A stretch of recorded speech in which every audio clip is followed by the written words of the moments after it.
Garden Inkuru of nziza Eden, mbafitiye Adam kuri uyu and Eve. mugoroba, So the good news that I have for you muri tonight, Kristo Yesu byose birakosoreka. in Christ Jesus everything can be correct. Hanyuma Kristo On which is Jesus n'umufatanyabikorwa, Christ, and Jesus Christ is ubwo our yababajwe no partner. kugeragezwa abasha gutabara abageragezwa bose. If he has tempted in all Azi kinds of n'imico ari things, cyo. he knows how to handle it because he knows it. Numwikomezaho azakubakira kandi azakubaka. Icyo nkundira Yesu aho uziye hose arakwakira. What I love about Jesus is whenever you are coming, he mugatangirana nawe accepts bundi you bushasha. and you start afresh. Kandi yakubabariye nta kubaraho amakosa y'ubushize. And when he forgives you, he never counts all the past sins of your life. Yitegura gutangirana nawe kandi ukazagera ku ntego. Utanga byose nuko wikonekta kuri Yesu utanga byose. Hirya yuko turi abagabo hari undi mugabo yitwa Yesu. There is another man called Jesus. Iyo wasabanye nawe, When you fellowship with him, uhinduka isoko y'ibyiza you kuba become bari mu muryango a wawe. source of good things for your family. Ariko iyo wumvishe ko ari wowe byose bigarukiraho, But whenever you think you are the limit of the things, abari hasi uzabasangiza amakosa ateye ubwoba. Mu isi y'abantu bakora amakosa, in this world full of people who make mistakes, umuntu yitoza kuba umukiranutsi aba ari umuntu mwiza. Mu isi yo gukiranirwa tugomba kwitoza kuba abakiranutsi. Ukaba umukiranutsi uburyo ukoresha amafaranga, you become righteous on how you handle your finances, umukiranutsi uburyo ukoresha imbuga nkoranyambaga, on how you use the social ukaba medias. umukiranutsi mu magambo uvuga. You be righteous in the words that you say. Yesu ashimwe cyane. Praise Jesus. Hallelujah. Hallelujah. Nishimiye kubana namwe. I'm delighted to be in your midst. Ntabwo nabashije kuzana na madamu. I wasn't able to come with my wife. Yahuye n'ibibazo nk'ibya Pastor Consi. She met the problems as the same as Pastor Considi. Natwe tumaze iminsi kwa muganga. It's been some days during our days in hospital, turashima Imana kubw'ibyo yakoze. but we thank God for what He has done. Kuri ubu ni muzima nta kibazo afite. Up to now, she's doing well. Hanyuma intege nke z'umubiri nizo zatumye atabasha kuhagera. Just by the weakness could Ndashimira enable ubutumire mu her to ntiza come. amashi tuyeha abashumba. Let's put our hands together, appreciating for the invitation. Babwira akantu, May I tell you something? mufite abashumba babakunda. You have pastors who loves you. Nizere ko namwe mubizi. I hope you know that. Uyu mugoroba tugiye kuganira ku rufatiro rw'imiryango yacu nk'abakristo. Tonight we're talking about the foundations of our families. Hanyuma nagira mbabwire utuntu duke ndibuze kugarukaho mu nyigisho yose. And I want to give you some points that I will come back on during the teaching. Icyambere, urugo ni igitekerezo cy'Imana. Firstly, the marriage is the design of God. Niyo yatangije igitekerezo cy'urugo. He's the one who initiated the idea and the marriage institution. Kugira ngo twubake bisaba ko twubakira ku mahame y'Imana yandikishije mu ijambo ryayo. And for us to build, we need to build on the foundations of principles that God has already established, which is in His Word. Hanyuma Kristo akwiye kuba centre ya byose. And Christ must be the center of it all. Kuko Bibiliya iravuga ngo mukunda abagore banyu nk'uko Kristo yakunze itorero, mugandukira abagabo nk'uko mugandukira Kristo. Because the Bible says, love your wives as Christ loved the church, and wives submit to your husband as the church should do the same to Christ.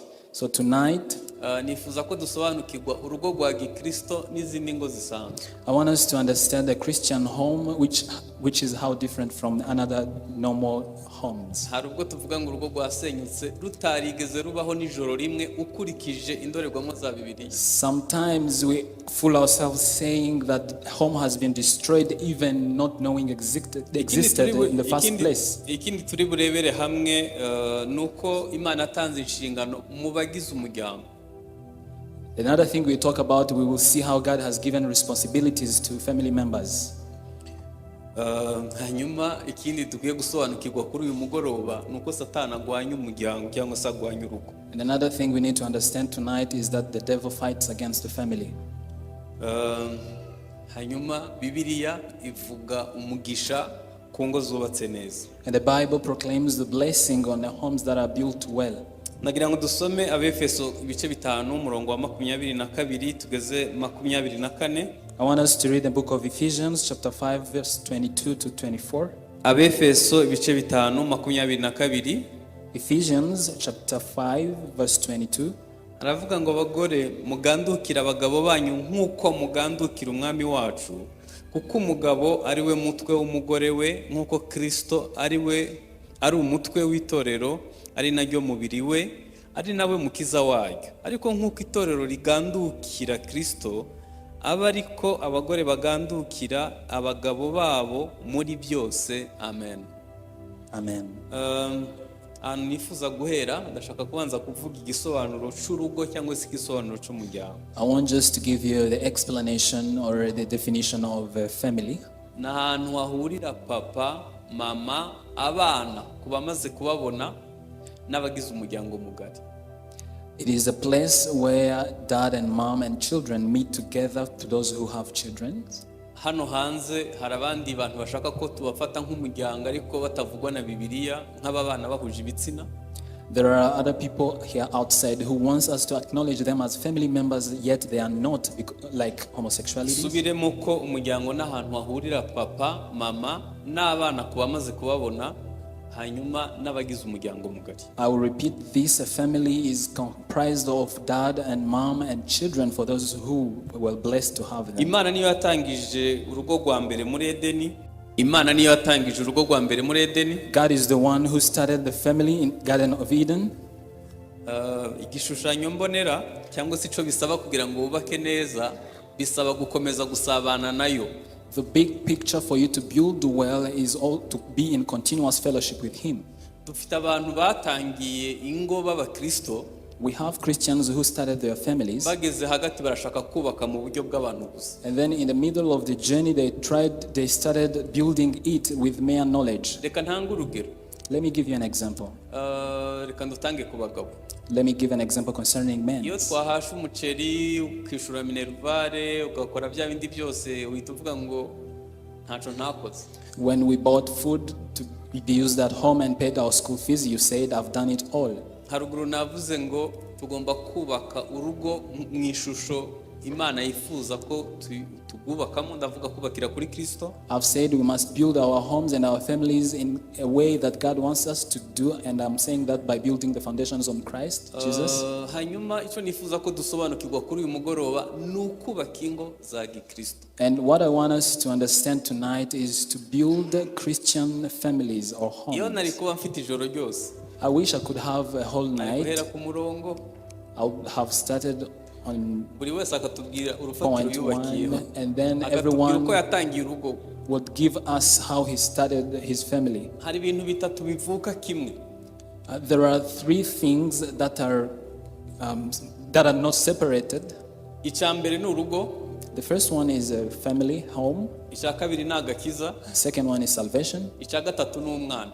And the third is a child. Ibyo bintu byose mvuze byakigwa mu bice bitatu: umwuka, ubugingo n'umubiri. And all those three, you receive them in the spirit, soul and body. Iyo wakiriye urugo mu gice kimwe gusa cy'umubiri, When you receive a marriage or a family only in a part which is a physical one, a bizagora body, kubwira Imana ngo ikubakire kandi utarubakiye ku mahame y'ijambo ry'Imana. it will be very difficult with you to ask God to build your home if you haven't yet built it Dukwiye on God's gutekereza ko umuryango principles. wa mbere muri Edeni wagize ibibazo. Thinking that the first family in Eden met problems. Imiryango ya Gikristo iri hano ikwiye gukosora amakosa yose yakozwe na Adamu mu ngobyi ya Edeni. All Christian family who are present here should correct the errors that happened in Garden Inkuru of nziza Eden. mbafitiye kuri uyu mugoroba, So the good news that I have for you muri tonight, Kristo Yesu byose birakosoreka. in Christ Jesus everything can be corrected. Hari abantu bari hano uyu mugoroba barihuje, apana guhuzwa n'Imana, bo barihuje. There are people here tonight who join themselves together without being joined by God or being joined by different things. Nyewe nkunda Yesu. Myself, I love Jesus. Ni umugwaneza. He's very meek Yoroheje mu mutima. and gentle. Iyo ugeze hagati ukamubwira ati mwami mvumbuye ko nabyishe. menye ko nabyishe. So I understand that I made it not in a good way. Nabikoze mu buryo budahuye n'ijambo ry'Imana rivuga. I messed up because I didn't follow what the word of God says. Sinabasaba ngo muzagaruke musezerane. I could not ask you to come back and get married Ariko again. byibuze mwembi mwemeramwe gukosora urufatiro. But among you have to accept to change the foundation. Ni nk'uko wageramo hagati umaze imyaka 20 mu rusengero ugasanga winjiye mu itorero ntiwinjiye muri Yesu. It's like the same way you can find yourself after 20 years being in the church, you haven't yet met Jesus. Icyo nkundira Yesu aho uziye hose arakwakira. What I love about Jesus is whenever you are coming, he accepts you and you start afresh. Kandi yakubabariye ntakubaraho amakosa y'ubushize. And when he forgives you, he never counts all the past sins of your life. Yitegura gutangirana nawe kandi ukazagera ku ntego. He's ready to start afresh with you, and then you will hit the target, your purpose. Mu by'ukuri dukwiye kubaka ingo za Gikristo. Truly we need to build the Christian families. Muri uyu muryango wa Gikristo rero, so in this Christian family, Imana atanzemo inshingano. God has given responsibilities. Mwibuke ko intego yacu iravuga urufatiro rw'imiryango yacu nk'abakristo. Remember that our theme is the foundation of us building family as Christians. Ibintu byose ngiye kuvuga ntabwo ari ubwa mbere ubyumvishe, nashaka kukwibutsa gusa urufatiro. I am not going to talk about things that you've heard for the first time. I'm just going to remind you. Murabizi ko iyi nyubako bayubaka ndabyibuka. I remember the time they were building this building, they're constructing this building. Ntabwo haciye imyaka mike. It's not few years ago. Ariko buri uko nje hano usanga bahinduyeho ikintu. But the more I come here, I find some new designs. Usanga basize andi mabara. Probably they painted another new paintings, and they have to. I found that there are new touches on the house. Abantu bari hano, people who are present here, who are married together. I wish that after this conference, that you might find that your building have not been affected by humidity or any problems that have arisen, or to agree together to change the painting. I'm trying to communicate that we should make it much more beautiful than it was. And one of the things we need to do to fulfill our responsibilities, I want to remind young people and men here, the first responsibility is to be the lover of your spouse. I became a pastor in 2007. It's understandable that I've conducted marriages many Saturdays.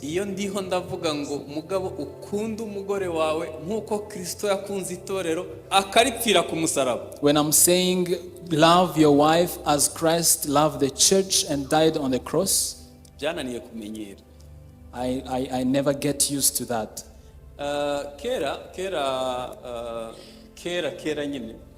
Long ago,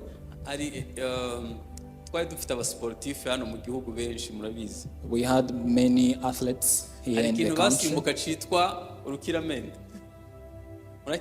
There are a kind of sport that they will use to jump on a high bar.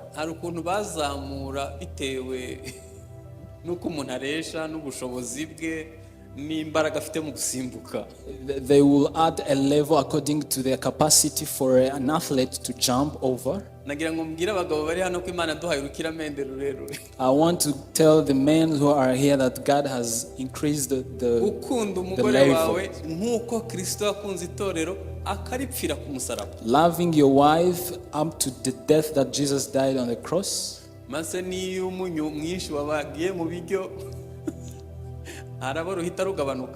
Even if you have put on much salt in the food, at some point you get discouraged.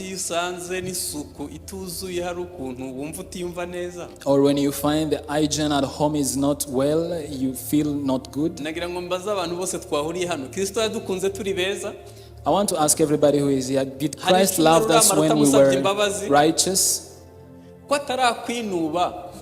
why hadn't yet kwakibasha kukwakira no kukubabarira he always forgive you? ni gute bikunanira kubabarira abo mu bantu? Why is it difficult with you to forgive those who live in your home? Gukunda abagore babo nk'uko Kristo yakunze.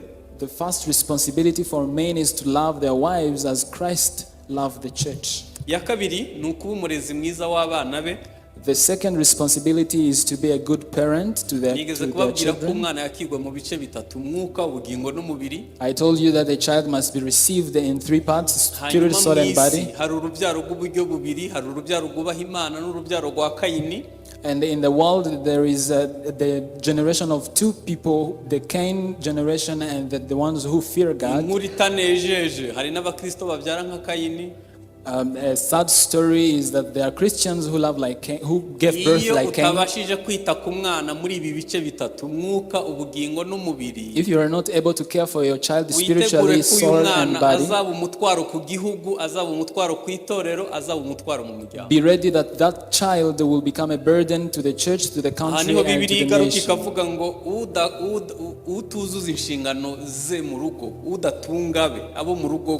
And the Bible says that he who doesn't care for his family members is much worse than even an unbeliever. So parents or men will need to receive these children in this way. Another responsibility is to provide all it takes. I often question myself, how am I able to provide it all if I'm not capable of having all that I want? Continue to reflect on that. Providing all, hallelujah, is for you to be connected to the Christ who provides it all. Beyond our manhood, there is another man called Jesus. When you fellowship with him, you become a source of good things for your family. But whenever you think you are the limit of the things, you will mess up with many things with your descendants or the people in your home. Another responsibility is to be the protector of the family members. Another responsibility is to know how to confess good words. There are people who really misuse the confession of good words.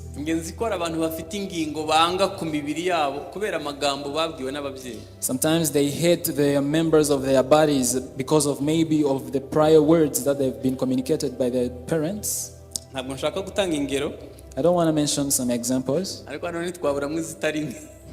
but we can find as many as possible. I've heard one of the meeting of women that our husbands should tell us good words because a good word is a brother to God. So we need to know how to speak good words. Beyond how tired you are, beyond the stress that you face on a daily basis in your workplace.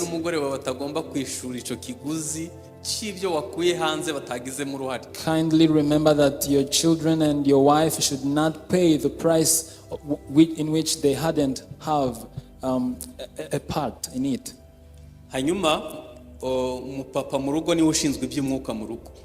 A father is the one in charge of spiritual things at home.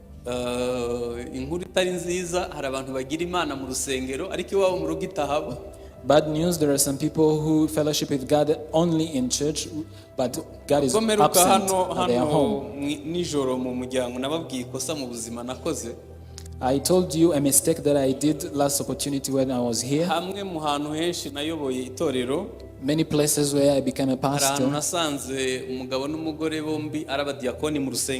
There are a place I found a man and woman as deacons in a particular church. And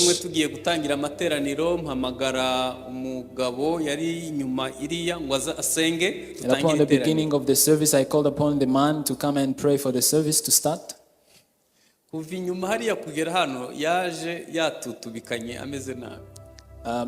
Walking from behind to the pulpit, he came with being nibwiye ko yabagwaye. I thought he was sick. Dusohotse mbaza umudamu we, umugabo wawe afite ikihe kibazo? And after the service I asked the wife, what is the problem concerning your husband? Arambwira ngo pastor, ngo wampemukiye gusa. She replied, the pastor, you did bad to me. Ndamaza nahemutse neza. How did I do that? Arambwira ngo umugabo wanjye tumaranye imyaka 20, ngo nibwo bwa mbere numvisha asenga. I've spent 20 years with my husband.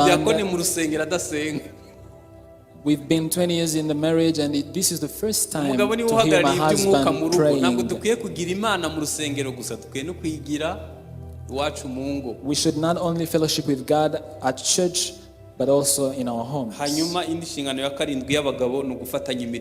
seventh responsibility is to share the responsibilities at home. Gutoza umwana ni byiza cyane ko umutoza ukora kuruta kumuha amategeko gusa. Because the best way to teach your child is to show him by being example. Hanyuma ndashaka kuvuga inshingano enye z'abadamu. And I want to give you 4 responsibilities concerning women. Ushobora kuzigira 10 cyangwa ikicumweru kizarangira abandi bavuze izindi nyinshi. They can continue to increase based on different preachers. N'abafatanyabikorwa n'abagabo babo. Wives are partners with their husbands. N'umufatanyabikorwa. She is a partner. Hanyuma ya kabiri n'umufasha. The second one, she is the helper. Ya gatatu n'ukuganduka. Inshingano ya gatatu y'abadamu n'ukuganduka. Third responsibility is to submit. Ya kane n'ukuba umwubatsi w'urugo rwe. The fourth one is to be the builder of her home. Ndashaka rero kubaha ingero urugero rumwe rw'umuryango umwe twafataho icyitegererezo. So I want to give you an example of a family that we can take as an nibwira ko turamutse twubatse neza muri twe tukabigiraho iyi family nashaka kuvuga twakubaka ingo nziza. I think if we can learn from this family I'm going to talk about, we can have beautiful homes. Utekereze ko bigamije gukosora urufatiro. And everything that I will talk about, bear in mind that it will be of strengthening the foundation or laying the foundation for those who are about to get married. I want to give an example of Joseph and Mary. Is anybody who doesn't love this family? Joseph and Mary. I'm talking about Mary, the mother of Jesus. Abantu bari hano bateranira hahandi bashobora kuhita bambwira ati Imana iguha amahoro n'umugisha. There are some people who can bless me. Kugira ngo turebe umuryango wubatse neza wuzuza inshingano wirinda, turashaka gufatira urugero kuri iyi family. We want to learn about this family by the family that takes responsibility and protects itself. Reka mpere kuri Yosef. Let me start by Joseph. Bibiri iravuga ngo yari umukiranutsi. The Bible says or mentions that he was righteous. Mwisi y'abantu bakora amakosa. In this world full of people who make mistakes, umuntu yitoza kuba umukiranutsi aba ari umuntu mwiza. A person who trains himself into righteousness is a good man. Bibiri itangira ubuhamya Yosef ko yari umukiranutsi. And the Bible gives a testimony of Joseph that he was righteous. Muzi iyo usubiye inyuma mu migani yacu, when you reflect on our random proverbs, baravuga ngo amafuti y'umugabo imfizi niyimigwa, hanyuma y'amazi abaye makaharigwa. There are some proverbs that says mistakes of men are their rights, or it's what makes a man. Joseph yari umukiranutsi ku buryo n'igihe yamenye ko Mariya atwite watatekereje kumukoza isoni. Joseph was a righteous to the point when he knew that Mary was pregnant, he never wanted to make him a public shame to Mary.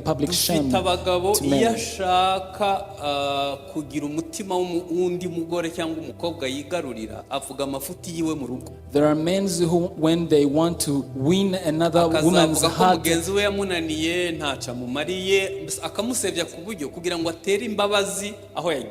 start to say negative things about their wives to win the hearts of other women or other young women. Subiremo mwisi yo gukiranirwa tugomba kwitoza kuba bakirana. I repeat, in this evil world we need to train ourselves into righteousness. Ukaba umukiranutsi uburyo ukoresha amafaranga. You become righteous on how you handle your finances. Umukiranutsi uburyo ukoresha imbuga nkoranyambaga. On how you use the social media. Ukaba umukiranutsi mu magambo uvuga. You be righteous in the words that you say. Uzi kugira birashoboka ko umugore watazi guteka. Probably it's possible that your wife doesn't know how to cook. Ashobora kuba ataninjiza menshi. Or probably she doesn't earn a decent amount of money. Mubwire ikintu cy'agaciro yaguhaye. May I tell you something valuable that she has given to Yafashe you? ubuzima bwe bwose abugushira mu maboko. She has taken all her life and placed them in your life. She never withholds anything. She gave it all. Other things she can be trained in. Based on that, she gave you what was valuable. But not telling her that you don't have wisdom or knowledge. I don't know who taught you in school.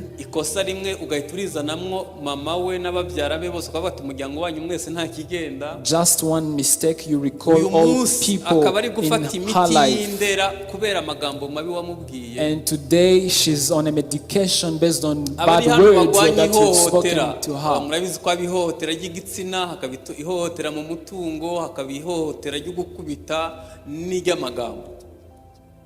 You who are present here, there is the abuse of many things, whether it be financial, sexual, or other kinds of abuses. Why all of those abuses are punished by the law? Is because they know the effect that it has on the mind of a person. So what we can learn from Joseph is he was a righteous person. And I want to give a clear example.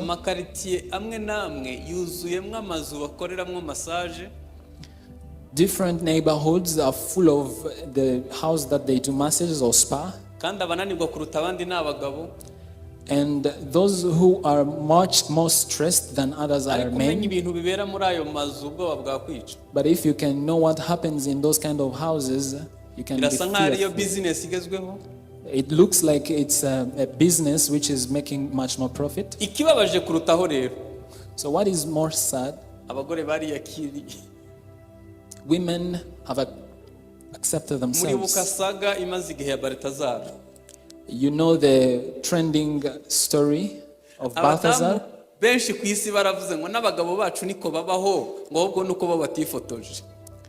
Many women commented on that trend saying, many of our husbands are like this, but they haven't yet taken pictures. Men and young people in this evil present world, we need to train ourselves into righteousness. That whenever they are looking for a righteous man, they will look forward into this church. Do not be in the same category of other people. Train yourself into righteousness.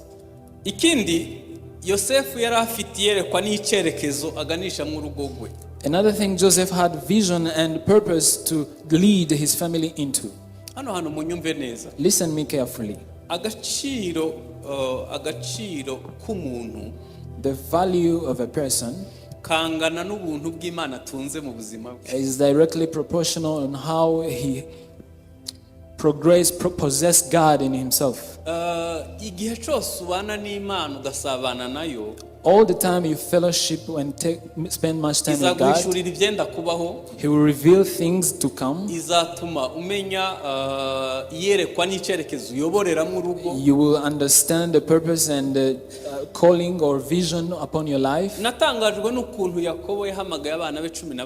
I was surprised to see this story of Jacob calling upon his children. And Jacob told all his 12 sons what will come in near future, and this is how it is being fulfilled. But we are only men who are buying food at home, paying school fees only. Mw'isi y'umwuka ntidufite ikintu, nta yerekwa, nta n'icerekezo. We don't have vision and a purpose in the realm of the spirit. We do not have godly legacy to leave with our descendants, because we only want to build like men do. Joseph had a vision and a purpose. You cannot know where God is taking your family if you don't fellowship with Him. Another thing that the Bible mentions about Joseph is he was a man of character. He married to Mary. He never slept with her even upon his delivery. We need to be people who are self-controlled. You have your cell phone in your hands. Everywhere pornography is popping. You must have self-control not to click. And everything is in your ability. So one of the things we are praying that God will give you in this conference, maybe He will give you strength for your self-control, abstinence in different things of this life. Hanyuma ikindi Yosefu twamwigiraho yari umuntu azi kurinda icyo Imana yashize mu mugore we. Another thing we can learn from Joseph is he was a kind of man who knew how to gird something that God has entrusted with his wife. Mu makwe mwasezeranije hano, among the marriages that we had in this place, n'umugore babanye, umugore wakunda kuririmba none yazimye ubwo ntaheruka. Maybe there is a couple whom the woman loved to sing, but the gift was quenched down since their marriage.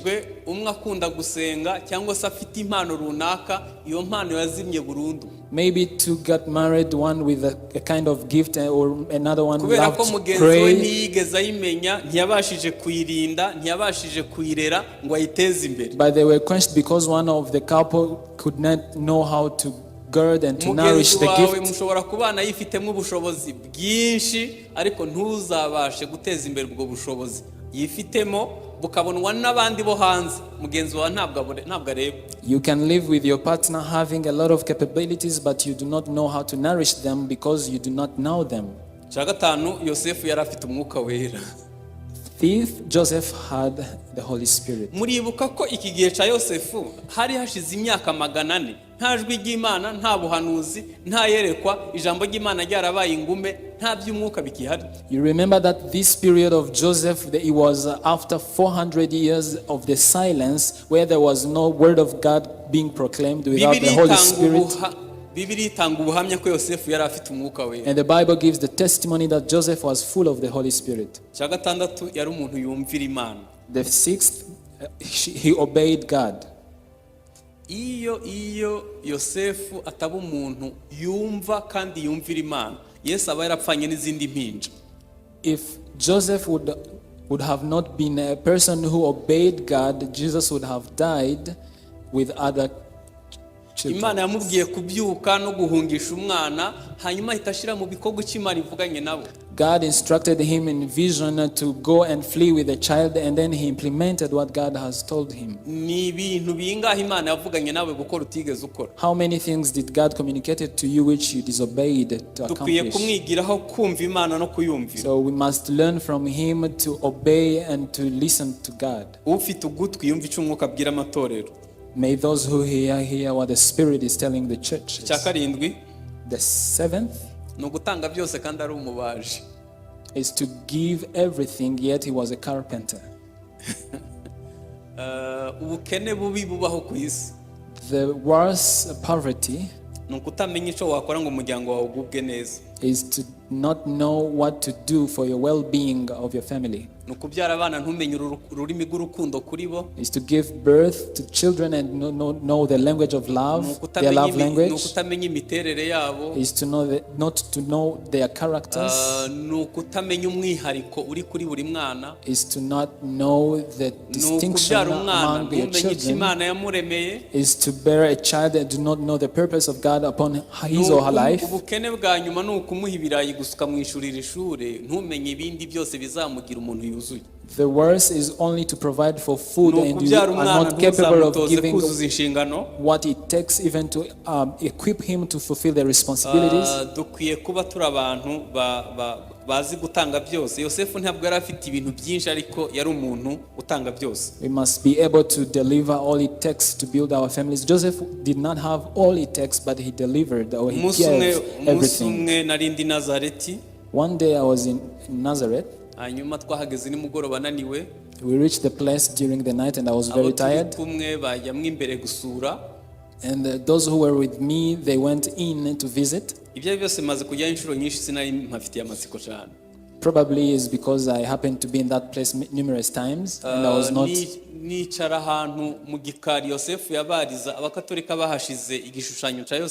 And I was in the court where Joseph would make his wood. Umwuka wera itatangira kunganiriza. And then in that moment the Holy Spirit started ministering to me. Arambwira ngo mu bagabo bose bo kwisi. And he told me among all the men in the world, God found a righteous person, a faithful one, a trustworthy man whom akazabasha kumuha ibikwiriye mu mwuka mu bugingo no mu mubiri ari Yosefu ku isi yose. A man who was able to provide all things it takes spiritually in the soul and body. Ijwi rirambaza ngo Imana ije mu Rwanda gushaka umugabo umwe yasanga ari wowe. And God asked me if God can come in Rwanda to find that man, can he find you? Umunaniro ko Yesu ushira. Nahise ntangira kurira nibutse ko abana banjye bambuze. I started crying and the tiredness went away. Birasa nkaho natangiye kureba film ukuntu ari umupapa mwiza. Remembering how I'm not a good man. Kandi mbabereye umunyakuri. Ico gihe nari pastor kuruta kuba papa. And I was truthful, yet I was a pastor by that time. Umwana wacu wa kabiri. I was much more a pastor than a father, a second born in our family. Hari gihe nari maze nk'ukwezi ntari mu gihugu. I happened to leave the country for almost 2 months. Hanyuma nageze ku kibuga nka saa 9 y'ijoro.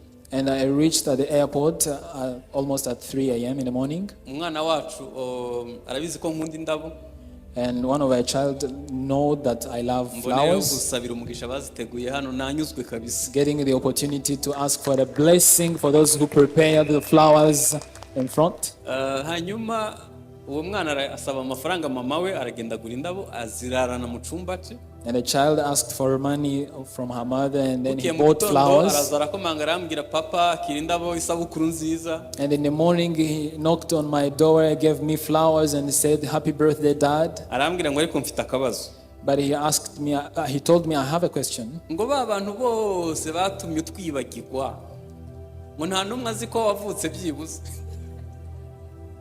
All the people who made you forget us, they don't even know your birthday.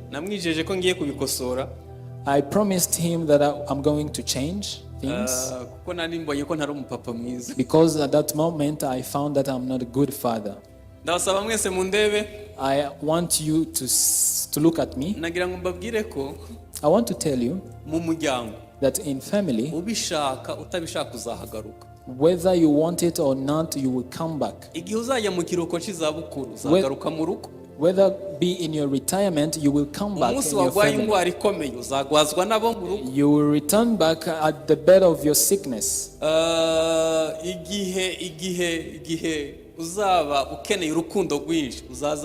The time you will be in the greatest need of love, you will return back. So bad story, bad news. You will come back longing or demanding what you did not invest in. Why not building our homes as a place we will return back to? You work in a manner that you will invest much love in, that you will find it after. ndabizi neza uzahagaruka. I truly know that you will return back.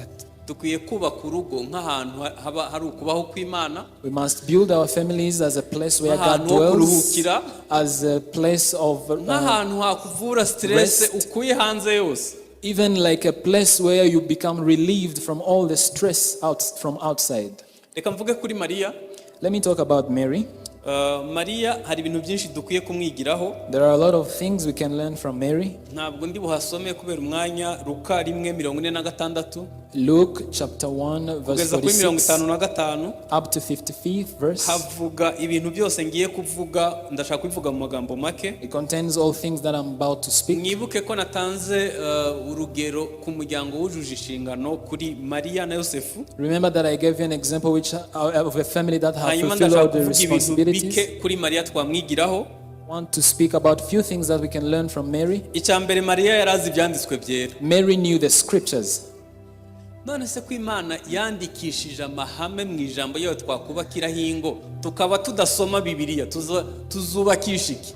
God did breathe the holy scriptures about the principles at which we can build our families, and we do not read them. Maria ngo amagambo yose yayabika mu mutima. The Bible gives the testimony that he kept all the words in her heart.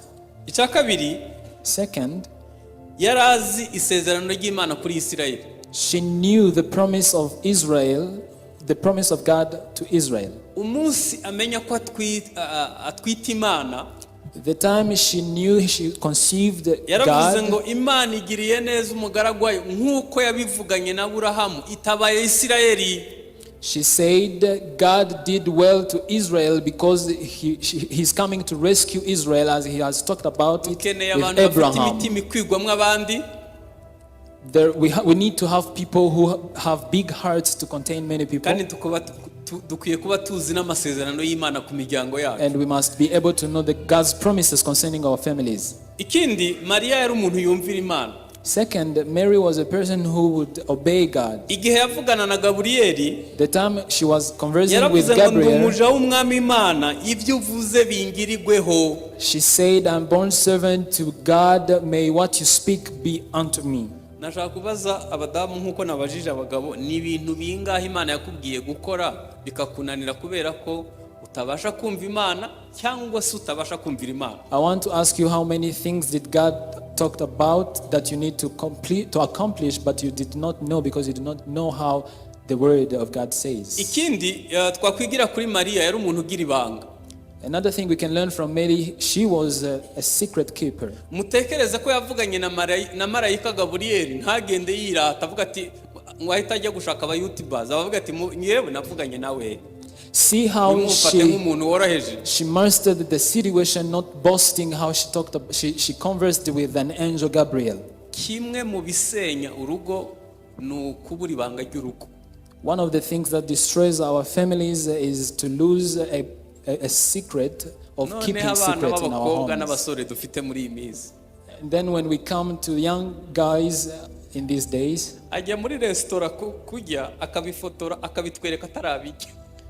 they go into the restaurant and then they take picture of the food even before they consume them.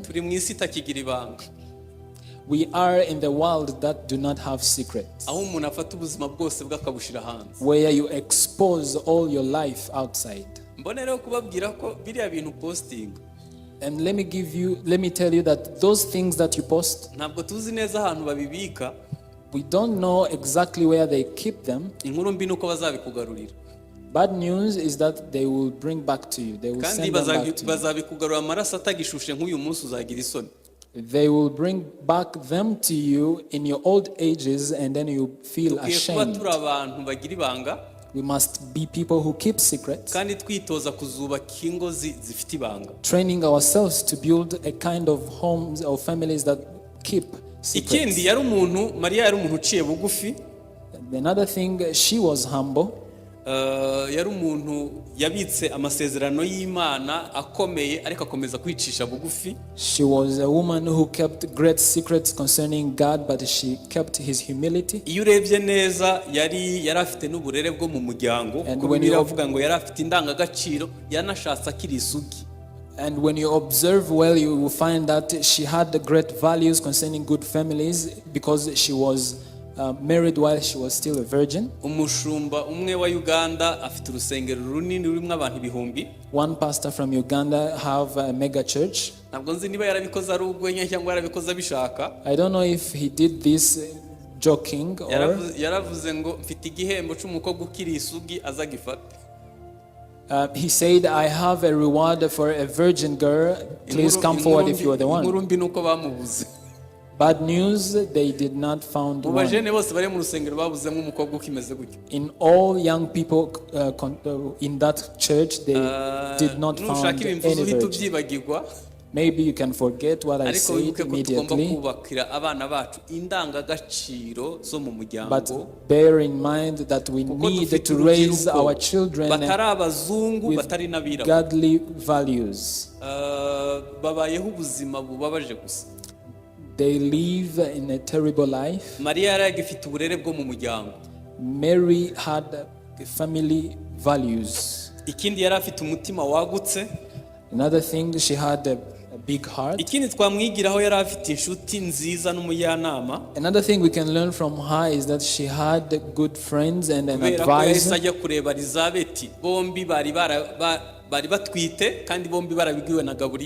Because the time she went to visit Elizabeth, they were all pregnant and they were all communicated by angel Gabriel. There are people who have bad company or bad friends. It's a bad company. And then you find yourself learning to drink alcohol. And you will start feeling that having multiple husbands is something normal. Only by having conversation or spending time with those people who are not able. And what I'm speaking, I know how deep they are. I know them. Many people who are on YouTube are those who failed in their marriages. There are kinds of people who take all men or women in the same category. What does that is creating in the minds of young people? It's to communicate to them that healthy marriages are no longer existing. But because you have good marriages, you've kept quiet. And what the young people are consuming on social medias are defiling young people. I want to ask men who are present, care for young people at any cost. There are people who did not have chance in their families. In this second family called church, they should find the second chance. Grown mothers, kindly take care of young girls at any cost.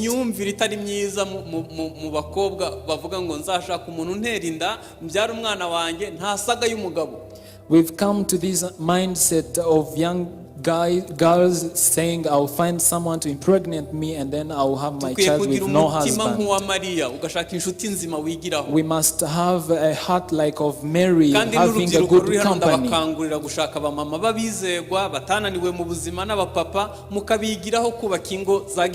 And young people, I encourage you to look for good examples from those who haven't failed in their marriages.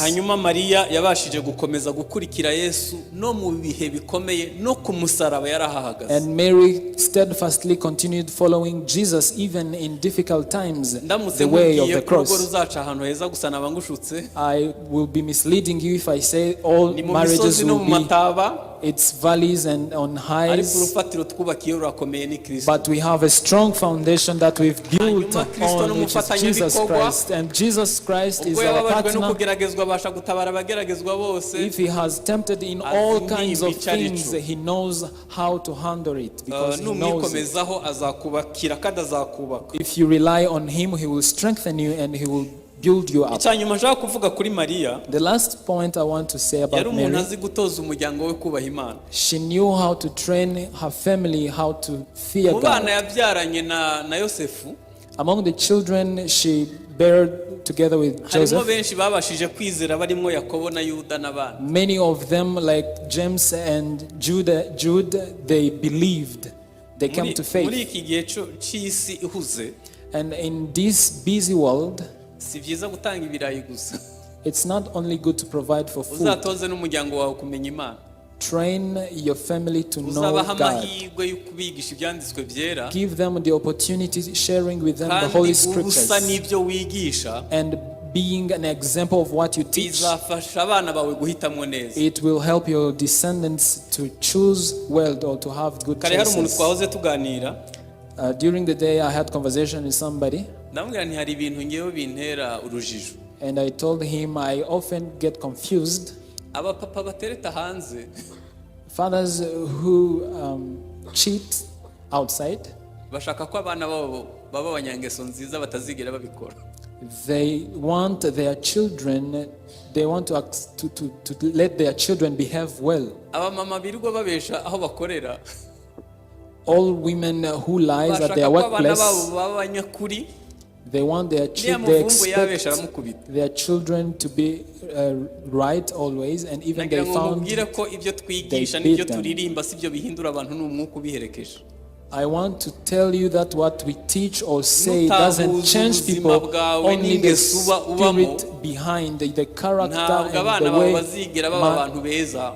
your children will never become good Umutima wumva people. undi mutima, The heart umwuka receives akurura undi communication mwuka. from another heart. The Niyo mpamvu spirit kuba within kwitoza communicates. guhuza ingeso zawe n'iza Kristo bizagufasha kubaka umuryango unezerewe. That's why training yourself in aligning of what Jesus did will help you building your family.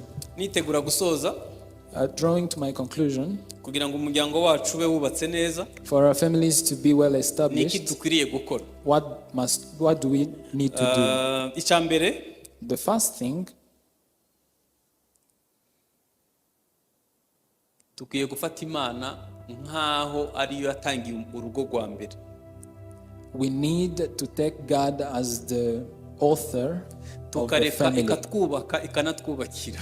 and allow him to build us first and to help us. Zaburi building our 127 umurongo wa mbere haravuga ngo Uwiteka iyo atari we yubaka, abubaka baruhira ubusa. Psalms 127 verse 1 says, if the builders are building without the Lord, they are building in vain. Mbabwiza ukuri, mu ngo zirushe n'iz'abakristo zirimo. Mu ngo zirushe n'iz'abakristo zirimo. Among the families that are facing difficulties, uko tuzakomeza Christians kwimura Imana have the niko sense. tuzinjiza ibituruhisha. the more we take God away, the more we bring difficult Kandi uko things in tuzinjiza our Imana mu homes. buzima bwacu nuko ibituruhisha bizagenda bicogora. And the more we embrace God in our lives, the more difficult things will go away from us. Icya kabiri tugomba kwitoza kubaho ubuzima busenga. The second, we need to train ourselves in life of prayer. Nigeze kubabwira hano umuntu twahuriye mu masengesho. I told you one person whom I met in prayer. Arasenga numva ngize ubwoba. He prayed and I felt Yabwiye fearful. Imana ngo Mana nsenge ibisekuru bitanu bizankomokaho. He prayed Ntihazabemwo for umurozi, ntihazabemwo umutinganyi, ntagire uzapfa yiyahuye, ntagire uzatwita ikinyendaro, bazakomeze bakubaye. He prayed for the 5 next generation from him, praying for all bad things not to happen.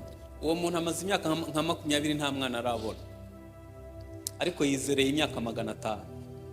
And that person spent 20 years without. Wewe abana bawe nta n'ubumenyi byibuze bw'ibanze bw'uburyo barera umwana. This person doesn't have a child for 20 years, but he's trusting God for 500 next years.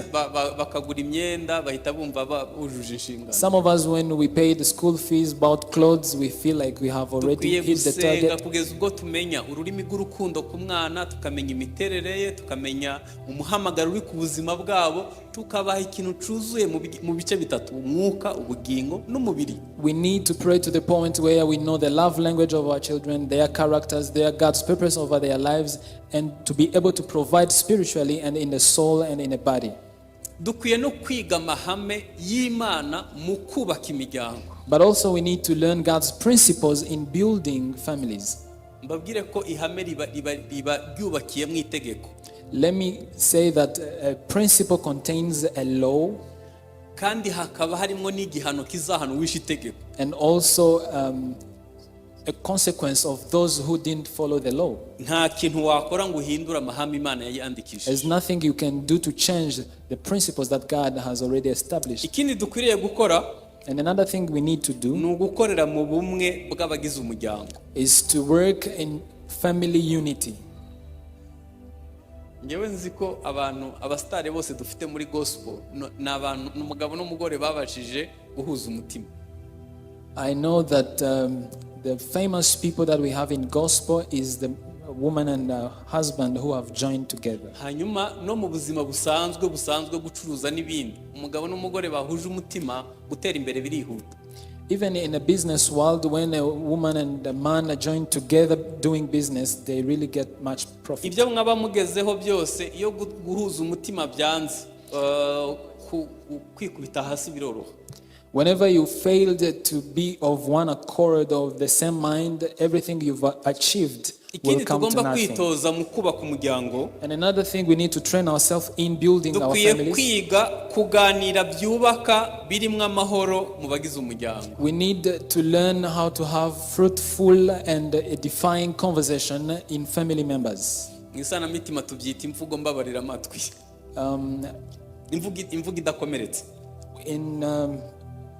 In counseling, we call it a word that does not harm or wound somebody. I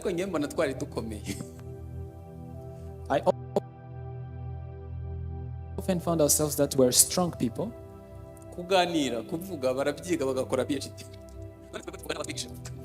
They learn up to the PhD on how to talk. We speak things containing mistakes. 2011 natangiye gukora ivugabutumwa rikoreshejwe itangazamakuru. 2011 I started televangelism. Hanyuma nkandika inkuru za Kristo. And I would write articles concerning Christianity. Najyaga nandika inkuru. I would write an article. Nayirayeho ijoro ryose. Spending on it the whole night. Chief editor akayicamo umurongo utukura yose ntaco yitayeho. And the chief editor will dismiss it without taking care of anything, and I would start all over again. And he would remove everything, only remaining with a half of my story, my article, and then I will start again. But I have what I benefited from this. There is an emission on Rwanda television that says we speak like this, we do not speak like this.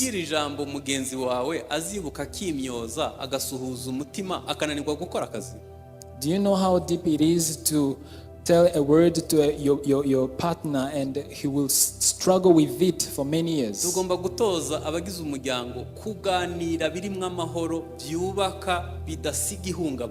We need to train our family members to have peaceful conversations and edifying thoughts. We need to support one another and to strengthen one another in our weaknesses. There's nobody who is strong in all spheres of life. Some place you will need to be patient with them, and themselves as well, they will need to be patient with you. Another thing that I can communicate to those who are present is to be of guard to prevent ourselves facing sins that are rising against our families. Many of you have home internet. And your teenagers, they do not leave the rooms. They don't even reach the living room. What are they doing in their rooms? I'll keep it as a secret. Young people will continue loving one another. nagira gusa ngo mbibutse ko ari ibyaha bisha biri kwaduka mu muryango. But I want to inform you that there are new sins that are being born in our families. Hanyuma waguze televiziyo ntuzi ibirebwa kuri televiziyo yawe. You've bought television but you do not know what they are looking for. Wabaguriye ibikoresho by'ikoranabuhanga ntiwitaye kumenya ibirebwa iwawe. You've bought different gadgets but you do not know what kind of shows they are watching. Ko turabarinzi b'imiryango yacu. I remind you that we are the protectors of our families. And we need to ask the Holy Spirit to help us to bear much fruit on our family members. We need to know values and love languages concerning our family members or fellows. I didn't come with my wife. But what I'm going to talk about, we have agreed together. She was born among a big family and they were wealthy at that time. And she's the last born, everyone was looking after her. And we came to know that her love language, it was for a quality time. I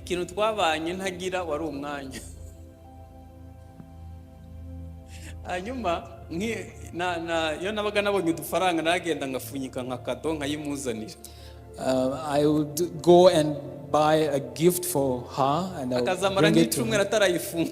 And she would spend a whole week without opening it. And I would ask myself, how come? But I didn't know her love language. You can buy a car, but it's not his or her love language. He might be wanting you, not the car. Let us first know the love language of your partner. And knowing what is necessary will help you building. We need to have wisdom to help us in building our families. But we must also take the church as a second family. A place where we can correct all the errors in our families where we were born.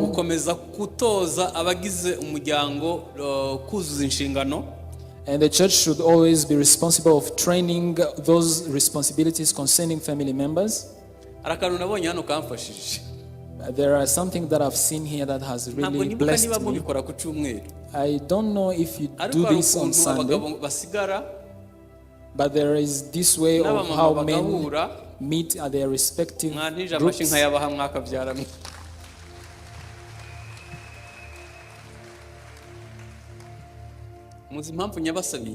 Another reason why I asked for a hands clap. Grown-up men and women who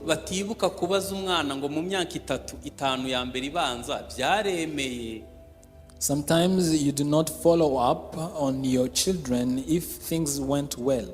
hari igihe namushumba nawe mu rusengero abahuze ntazibuke guhamagara amakupure yasezeranije mu myaka nk'itatu ngo ababaze se mufite ikihe kibazo tubunganire he. And sometimes the pastor are busy and do not know how to follow up on the newly married couples on how life is going. kandi nkoresheje itegeko ryo gukeka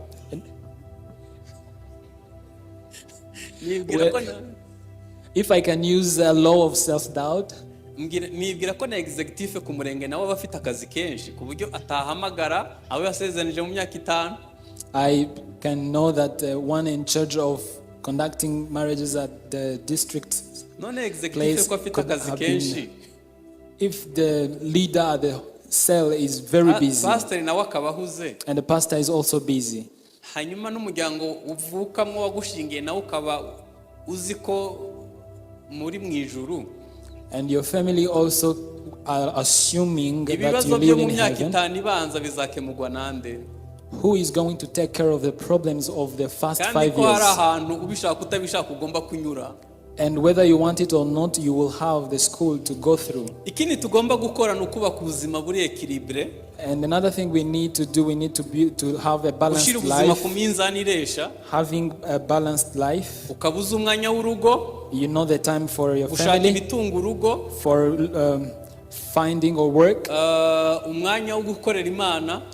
time for serving God, and even your relationships among other people. If we do not build this balanced life, our marriages will fail. We need to fight with the attacks of the devil on our families. I want to remind you that Jesus gave us a proverb concerning a house on the rock and on the sand. They look alike.